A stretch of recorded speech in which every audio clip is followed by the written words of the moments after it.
Chapter 22, The Runaround. "Great Scott!" yelled Dewey, jumping back. Tick, Figgy, and Nanny had all escaped the barn, each plunging off in different directions. Dewey stood stunned, his arms hanging limply at his sides. Finally he gave a thundering shout, spun around, and pounded after Tick. The chase was on. Right behind them, Burdock raced into the grass to monitor the situation.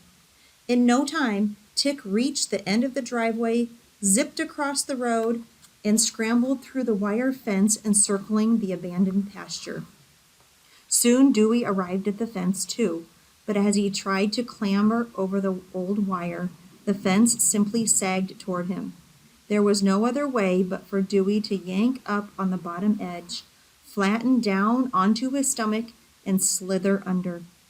Up ahead, Tick twisted through the pasture, avoiding the worst of the spiky plants. But Dewey had to battle the brambles and thistles with only his bare hands. "Oh, hornets!" he yelled, emerging from the grasp of two bushes, his clothes covered with burrs. He ripped off prickly clumps. Where was Tick now? Dewey reached the edge of this pasture, where the land opened up to a hayfield. There! Dewey crouched low and executed an awkward lopping crawl on all fours. Hunkering down still lower, he pulled himself along with his elbows. Tick would never see him coming. He moved forward this way, dragging his body through the grasses, popping his head up now and then to get his reference points. Dewey didn't register the slight thrum of a motor that had approached along the road and was idling off to his right. It was Mrs. Chestnut, who drove the mail truck. She was craning her head out of the open door to see Dewey lying on his stomach, his clothes muddied, burrs all over. She cautiously called out to him. "Hello, Dewey? Are you quite well? Do you need a doctor?" The mail mistress raised her eyebrows and quickly surveyed the empty field beyond. "Oh, yes," said Dewey. No. I'm fine." He hastily jumped up and pulled down his coat. Mrs. Chestnut eyed him.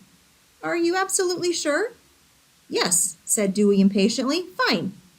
"Okay, well, if you're sure, I'll be off then," said Mrs. Chestnut, cranking the wheel of the old truck and slowly accelerating down the road. "This is ridiculous," thought Dewey. He turned back to the field, zoned in on Tick, and ran full throttle through the thigh-high hay. A few moments later, Dewey snatched Tick with a decisive force, tucked him under his arm like a football, and delivered him back to the barn. "What rubbish!" Dewey yelled. Slinking behind, silent chaperone to the whole escapade, Burdock thought, a good start. Figgy was next. The pig was in the garden behind the house. As soon as she saw Dewey, she started capering enthusiastically about as if she were performing some complicated and lively country dance. Burdock tiptoed into his hidden spot under the rose bush and watched. After all Figgy's digging, Burdock expected her energy to be diminished. But once Dewey was on her tail, Figgy cavorted through the cabbage plants, skipped through the corn stalks, and frisked between asparagus fronds without a hitch. Just as Dewey came close enough to lunge for the twisted handle of her tail, she bowed under his fingers, feinted deftly to the side, and hooked splendidly away. Dewey caught nothing but a fistful of chilled autumn air. "Of all the crud!" he yelled as he lost his balance and fell into the cucumber patch.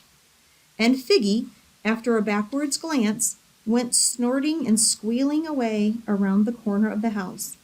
The look on her face said delight. Of course Dewey still caught Figgy. Burdock knew he would, but when at last he did, she relaxed her substantial pounds into a full, dead weight, giving Dewey no choice but to clasp her around the middle and heft her up the hill like a rock. As Dewey lugged her past Burdock, peeking out now from the tall grasses, the pig gave the cat a wink.